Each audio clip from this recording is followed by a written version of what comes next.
Ini karena ini yang saya hadap ini doktor konstitusi, jadi saya challenge juga ini kuasa hukumnya. Ini giliran saya sekarang. Saya ini kalau menasihati banyak-banyak kayak bimbing disertasinya Refli juga saya jadi. Pertama, kewenangan mahkamah itu masih belum memasukkan PMK 7 2025 Pak Refli ya. Nanti kalau nggak ada nih bisa saya kasih Pak Refli kalau mau ini. Tapi ada yang soft filenya di websitenya Mahkamah Konstitusi.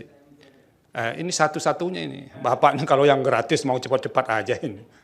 Nah nanti bisa dilihat di websitenya Mahkamah Konstitusi untuk menambahkan paling tidak ada beberapa hal yang berbeda sih Pak Refli, model penyusunan permohonan di bawah PMK nomor 7 tahun 2025 dibandingkan yang sebelumnya.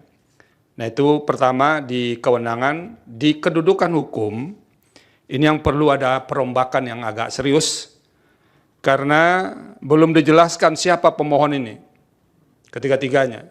Jadi harusnya dijelaskan Pak Roy Suryo itu siapa, Ibu Tifa siapa, dan segala macam. Lalu apa sih problem konstitusional yang dihadapinya berkaitan dengan norma ini? Dan itu belum jelas. Jadi, dan itu harus disertakan bukti. Jadi kalau diceritakan orang ini begini, begini, dan segala macamnya, tidak ada buktinya, nah kan tidak kuat. Kan kami tidak bisa membenarkan sesuatu yang tidak dibuktikan. Oleh karena itu, jelaskan, kalau tadi dikatakan orang ini disangkakan dengan menggunakan pasal ini, itu penetapan sebagai tersangkanya dijadikan sebagai bukti untuk masing-masing pemohon ini. Nah baru setelah itu Pak Refli jelaskan apa hubungan kausal antara peristiwa yang terjadi untuk menjelaskan kasus konkretnya itu dengan berlakunya norma itu yang dimohonkan pengujian itu. Sehingga nanti memenuhi prinsip kausal verban. Jadi ada hubungan sebab akibat antara berlakunya norma yang dimohonkan pengujian dengan kerugian atau setidak-tidaknya anggapan kerugian hak konstitusional yang dialami oleh pemohon. Dan itu sama sekali belum ada di legal standing atau kedudukan hukum pemohon. Jadi baru hanya sebatas menyebutkan pasal-pasal, lalu tidak ada elaborasi apa kaitannya pasal ini dengan ketiga pemohon ini untuk membuktikan kausal verbannya. Tadi lisan dijelaskan Pak Refli, jadi kalau lisan kan tidak bisa kita nilai ini Pak Refli, jadi harus dicantumkan di sini. Dan itu yang harus ditambahkan. Nanti kan Pak Salman juga nanti akan banyak mengerjakannya ini. Yang ketiga, pokok permohonan atau alasan-alasan permohonan. Ada, kalau dari catatan saya itu ada beberapa norma yang diuji. Nah, yang harus ditambahkan, kalau mau ditambahkan, ini cuma penasehatan, boleh diikuti, boleh tidak. Pertama dulu menjelaskan mengapa masih menggunakan KUHP lama itu. Nah, karena begini Pak Refli, di KUHP baru, KUHP nasional ini, kan ada di sini disebut, di pasal 618, nanti bisa dilihat. Pada saat undang-undang ini mulai berlaku, tindak pidana yang sedang dalam proses peradilan menggunakan ketentuan undang-undang ini, kecuali undang-undang yang mengatur tindak pidana tersebut lebih menguntungkan bagi tersangka atau terdakwa. Nah itu, tolong jelaskan, kenapa masih menggunakan norma ini. Satu, yang kedua, pasal 310 itu kan sudah pernah diberikan, dinilai konstitusionalitasnya oleh Mahkamah Konstitusi. Nah nanti tolong dicari putusan-putusan Mahkamah Konstitusi yang berkaitan dengan norma yang ada dalam Kitab Undang-Undang Hukum Pidana yang pernah diputus oleh Mahkamah Konstitusi. Apa masih bisa diteruskan menggunakan pasal ini atau tidak? Atau jangan-jangan ini bukan soal norma, kalau yang menyangkut pasal yang ada dalam pidana lama, ini soal praktek atau implementasi norma. Nah itu yang harus dijelaskan.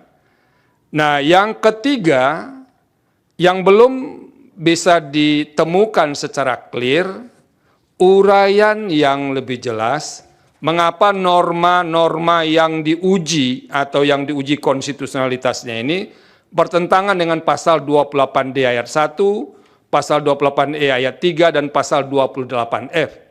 Dalam permohonan ini kami harus akui, tiga pasal konstitusi itu disebutkan. tapi belum ada uraian mengapa dia bertentangan dengan pasal dalam konstitusi itu. Jadi Pak Refli misalnya, pasal 28D, setiap orang berhak atas pengakuan, jaminan, perlindungan, dan kepastian hukum yang adil, serta perlakuan yang sama di hadapan hukum. Apakah semua komponen dalam norma pasal 28D ayat 1 ini harus digunakan, atau jangan-jangan bagian-bagian tertentu saja, dan itu yang harus dijelaskan kepada mahkamah. Sehingga kami nanti bisa menilai benar atau tidak norma atau pasal-pasal dalam KUHP dan yang lain itu bertentangan dengan Undang-Undang Dasar 1945 atau tidak. Jadi argumentasi yang dijelaskan itu yang akan kami nilai. Jadi kalau argumentasinya tidak kuat, ya nanti tidak beralasan menurut hukum. Jangan dikira tidak ada problem misalnya, tapi memang argumentasinya itu yang tidak kuat. Karena jangan memaksa mahkamah untuk mencarikan argumentasi, enggak.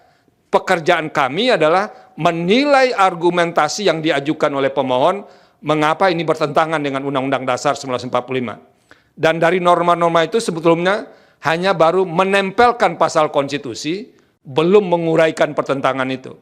Ini karena ini yang saya hadap ini doktor konstitusi, jadi saya challenge juga ini kuasa hukumnya untuk menjelaskan ini kenapa dia dikatakan bertentangan, Pak Refli. Nah itu tolong nanti dijelaskan karena yang beberapanya itu sudah pernah diputus oleh Mahkamah Konstitusi. Dan terakhir ini perlu disampaikan kepada pemohon. Ini di petitum nomor 8 ya. Itu kalau dilihat awalnya kan ada ayat 1, ada ayat 2. Lalu ada ayat 3 di halaman berikutnya yang tidak ada nomor halamannya itu. Jadi dokumen elektronik kepada sistem elektronik orang lain yang tidak berhak. Titik 3. Nah saya ini jadi heran. 3 ini kemana sangkutannya ini, Pak Refli? Ya kan?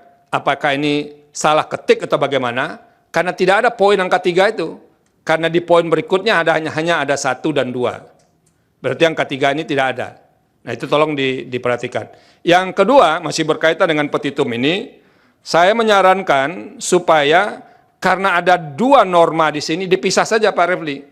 Ada pasal 32 ayat 1, kemudian di petitum berikutnya pasal 32 ayat 2. Jadi dipisah, supaya nanti bisa lebih clear, jangan terjadi kekaburan dalam penyusunan petitum ini. Nah itu beberapa hal yang bisa kami nasihatkan kepada kuasa hukum dan prinsipal berkaitan dengan permohonan ini. Tapi intinya, pertama soal legal standing itu penting.